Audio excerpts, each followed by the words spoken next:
कहती है हज्जाज गर्दन तो मेरे ही बेटे की है, लेकिन मुझे इसका धड़ दिखा दे।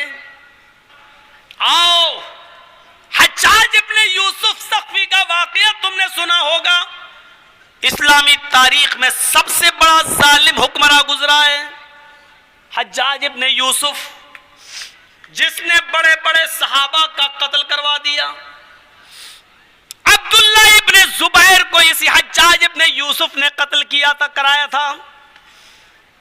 वो अब्दुल्ला इब्ने जुबैर, जिनके बारे में अगर तुम्हें मालूम ना हो तो सुन लो, ये अब्दुल्ला इब्ने जुबैर वो हैं जो मदीने में मक्के से जिन लोगों ने हिजरत की थी, मक्के से जिन लोगों ने हिजरत की थी, उन हिजरत करने वालों में अबू बकर की बड़ी बेटी हजरत अस्मा भी थी, अस्मा बिनते अबी बकर।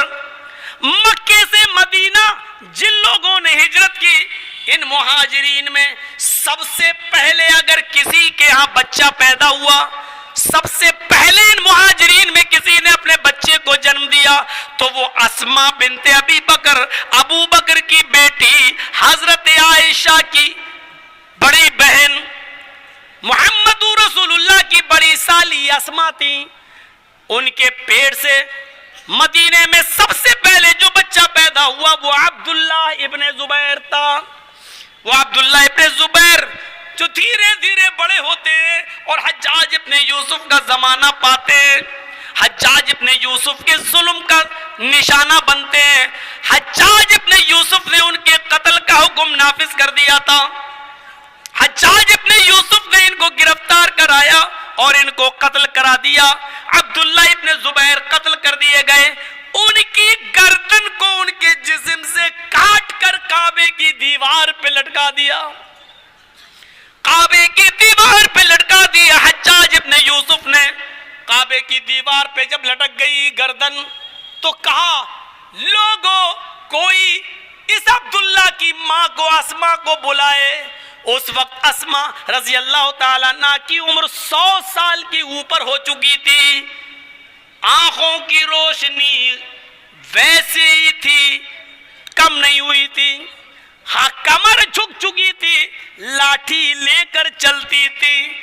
उनके कानों में आवाज गई, तेरे बेटे अब्दुल्ला इब्ने जुबैर को हज्जाज इब्ने यूसुफ सख्फी ने मरवा दिया, कत्ल करवा दिया और बुला रहा है, चल आए अस्मा, तू अपने बेटे की कटी हुई गर्दन देख ले। अस्मा आती है, लाठी लेकर चलती है। हाय हज्जाज, मेरे बेटे की गर्दन कहां है? उसने कहा, काबे की दीवार पे नजर डाल। अस्मा ने लाठी फेंक दी, सीधी खड़ी होने की कोशिश की और अल्लाह ने उसकी कमर सीधी कर दी। जिंदा करामत अपने बेटे की कटी हुई गर्दन को देखती है, कहती है हज्जाज गर्दन तो मेरे ही बेटे की है, लेकिन मुझे इसका धड़ दिखा दे। का ये पड़ा हुआ है। देखती है, सीना टटोलती है,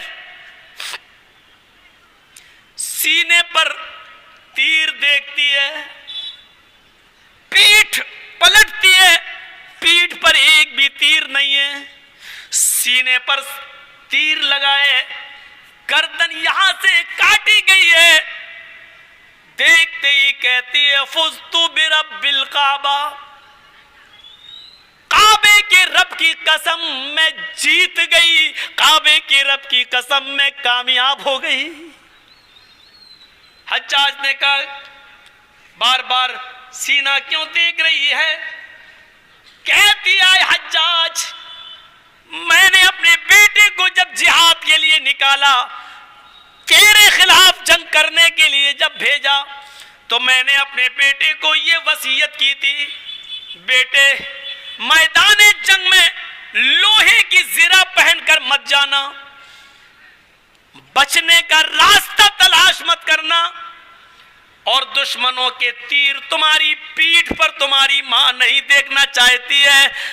तीर जितने भी लगे तुम्हारी मां वो तीर तुम्हारे सीने पर देखना चाहती है। हज्जाज, मुझे फख्र है अपने बेटे पर कि मेरे बेटे ने अपनी माँ की नाफरमानी नहीं की है। उसने मरते वक्त भी सारे तीर अपने सीने पर खाए हैं। अच्छा, फिर वो अपने बेटे की कटी हुई गर्दन देखती है, उसको देखकर रोने लगती है। फिर अपने बेटे के धड़ को देखती है, फिर हंसने लगती है। मैंने तरतीब थोड़ा सा उलट दी,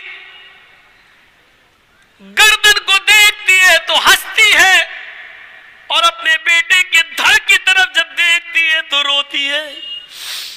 पहले हंसती है, फिर रोती है और उठ के जाने लगती है।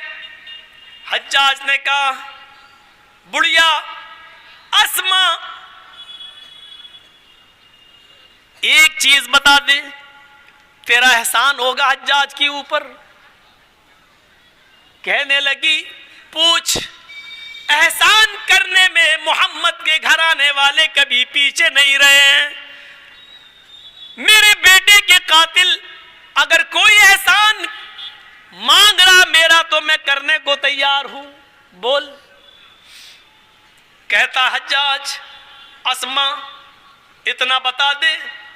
अपने बेटे की गर्दन को देखती है तो हंसती है, जमीन पर पड़े हुए धड़ को देखती है तो रोती है। ये हंसने का और रोने का राज क्या है, ये बता दे। कहती है, तू नहीं समझेगा। हाँ अस्मा, मैं नहीं समझूंगा। आए बुढ़िया, मैं नहीं समझ पा रहा हूं, इसीलिए तो कह रहा हूं कि एक एहसान कर दे बताकर। कहने लगी, आए हज्जाज, अपने बेटे की कटी हुई गर्दन को जब मैंने देखा तो इसलिए हंसी कि तू समझ रहा है कि मेरा बेटा मर गया। मरा नहीं है। ऊंची जगह पर मेरा बेटा अपनी जबान से तुझे ललकार रहा है और कह रहा है, अभी शहीद के मरने का वक्त नहीं आया है। मेरा बेटा अभी भी तुझसे ऊपर खड़ा है और तुझसे ऊंचा दिखाई दे रहा है। मेरे बेटे की शहादत कह रही है चीख चीख करके, अभी मेरे बेटे के मरने का वक्त नहीं आया। हंसने की वजह यह है कि मैं अपने बेटे की खुशकिस्मती पर हंस रही हूं, अपने बेटे की खुशकिस्मती पर हंस रही हूं कि मेरे बेटे ने कितनी अच्छी मौत पाई है, मेरे बेटे ने कितनी अच्छी शहादत पाई है। जब मैंने अपने बेटे का धड़ देखा तो रोई। मैं इसलिए रोई कि सर देखा तो उसकी खुशनसीबी पर हंसी, और जब धड़ देखा तो अपनी बदकिस्मती पर रोई। खबड़िया, तेरी बदकिस्मती क्या है? आए हज्जाज, मेरे बेटे की खुशनसीबी ये है कि उसने शहादत की मौत पाई, और मेरी बदनसीबी है कि मेरी कोख से और मेरे पेट से ऐसा बहादुर बेटा एक ही पैदा हुआ। अगर 70 बेटे भी मेरी कोख से पैदा होते तो आज मैं 70 बेटों की गर्दनों को काबे की दीवार पे लटकता हुआ देखकर मुस्कुराती, हंसती। ये मेरी खुशनसीबी होती। मेरी बदनसीबी है कि मैंने एक ही ऐसा बहादुर बेटा पैदा किया। हज्जाज कहता, बुढ़िया जा जा। मेरे भाइयों, ये हमारा एक साथी है, राजधानी चैनल चलाता है। आप YouTube पर राजधानी चैनल के नाम पर जब सर्च करेंगे तो आपको वो मिल जाएगा। आप उसको सब्सक्राइब कर दीजिएगा, बेल आइकन दबा दीजिए, तो आपको हमारी और हमारे अलावा और उलमा की तकरीरें आपको नोटिफिकेशन में मिलती रहेंगी। आप उनको सुन सकते हो। राजधानी चैनल है, उसको सब्सक्राइब करिए और बेल आइकन दबा